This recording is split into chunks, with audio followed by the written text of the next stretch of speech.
Welcome बच्चों, आप सभी का स्वागत है अपने YouTube चैनल PSM हाउस में। आज हम लोग बहुत दिनों के बाद मिल रहे हैं। बहुत लंबे समय के बाद आज हम अपने YouTube चैनल पे कुछ नए बच्चों के लिए कुछ वीडियोस आज से अपलोड होंगे। क्लास 12th और 11th के बच्चों के लिए ख़ास करके तो सारे वीडियोस अपलोड होंगे।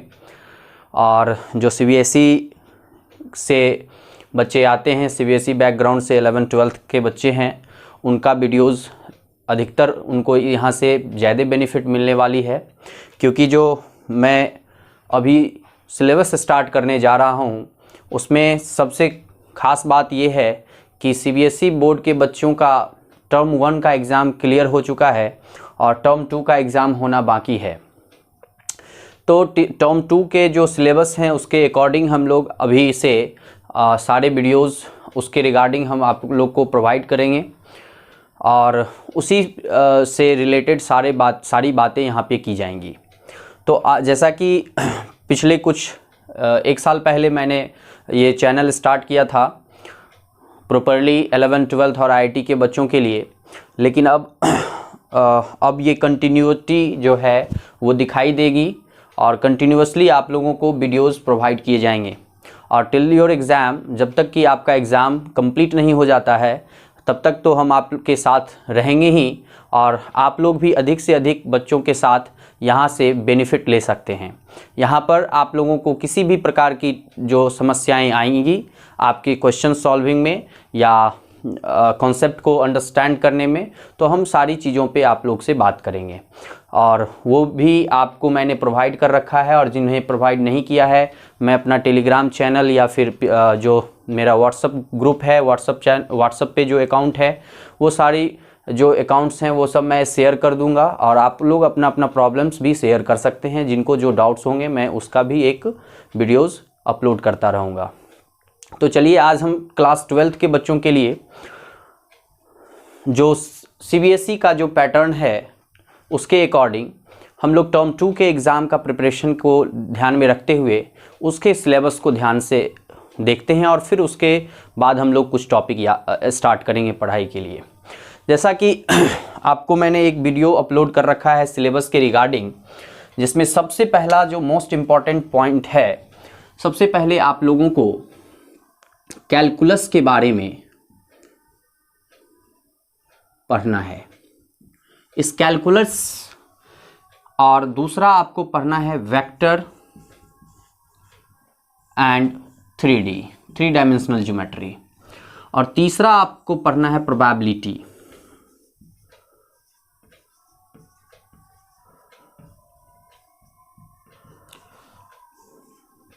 जैसा कि आप लोग जानते हैं कि कैलकुलस जो है वो बहुत ही मोस्ट इम्पॉर्टेंट चैप्टर अपने आप में है, इसलिए इस टर्म 2 में आप लोगों को कैलकुलस से टोटल 18 मार्क्स के क्वेश्चंस पूछे जाएंगे, जिसमें हाल में ही आप लोगों का सैम्पल पेपर भी जो क्वेश्चन पैटर्न है उसको भी अपलोड कर दिया गया है वेबसाइट पे, CBSE के वेबसाइट पे। वो सैम्पल पेपर भी मैं आप लोगों को प्रोवाइड कर दूंगा और उसके जो पैटर्न्स हैं और कैसा अप्रोच आपका क्वेश्चन सॉल्व करने का होना चाहिए वो भी मैं आप लोगों को सेट के अकॉर्डिंग मैं बताऊंगा। कुछ कॉन्सेप्ट पहले लेके आता हूं और उसके बाद धीरे धीरे मैं आपको एक एक सैम्पल प्रैक्टिस जो है, एक एक सैम्पल पेपर का प्रैक्टिस करवाऊंगा इसी चैनल से। इसी जगह पे आपके क्वेश्चन प्रैक्टिस का भी बहुत ज़्यादा बेनिफिट मिलेगा यहाँ से। तो जिसमें 18 मार्क्स कैलकुलस से आएगा, उसके बाद 14 मार्क्स का आपका जो एग्ज़ाम है, क्वेश्चन है, वो आपके वेक्टर एंड 3D से होंगे, और प्रोबेबिलिटी से जो रेस्ट बच जाते हैं 8 मार्क्स, वो आपके प्रोबेबिलिटी से दिए जाएंगे। सबसे बड़ी बात यह है कि 18 मार्क्स का प्रिपरेशन कैसे किया जाए, क्योंकि मैं कैलकुलस की बात इसलिए कर रहा हूँ। कैलकुलस, वेक्टर एंड 3D और प्रोबेबिलिटी में सबसे मोस्ट इम्पॉर्टेंट चैप्टर बच्चों को कैलकुलस ही लगता है, और वास्तव में ये कैलकुलस जो है वो इम्पॉर्टेंट चैप्टर होता भी है। फिर वेक्टर और 3D बहुत आसान सा चैप्टर होता है, इसको करना बहुत आसान होता है और बहुत कम टाइम में आपके 14 मार्क्स का प्रिपरेशन हो जाएगा यहाँ से, उसके लिए आप एकदम निश्चिंत रहें। प्रोबेबिलिटी जो है 8 मार्क्स देती है, आपको दे देगी यहाँ से 8 मार्क्स, आप एग्रीगेट 100% 8 मार्क्स आपको प्रोबेबिलिटी से आएंगे कुछ ही कॉन्सेप्ट को पढ़ करके। तो ये दो टॉपिक जो है ये बहुत ज़्यादा इम्पॉर्टेंट कैलकुलस के नज़रिए से नहीं होता है। तो कैलकुलस में जो आपको पढ़ना है इस सेशन में, वो क्या क्या पढ़ना है, कैलकुलस का जो ग्राउंड है वो इस सेशन का एक अलग ग्राउंड है, जबकि कैलकुलस जो है वो 11th के क्लास से ही स्टार्ट हो जाती है। सबसे पहले आपको ये समझना होगा कि जो कैलकुलस इस क्लास में क्लास 12th के बच्चों को जो CBSE के टर्म 2 के एग्ज़ाम में पूछने वाले क्वेश्चंस होंगे वो किस किस चैप्टर से होंगे। इस कैलकुलस में जो चैप्टर्स होंगे वो फर्स्ट होगा इंडेफिनिट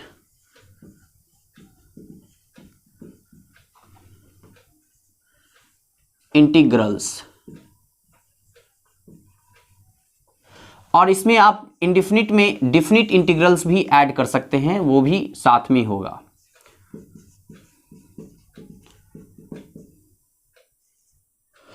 जो इंटीग्रल्स आप इसको कह सकते हैं।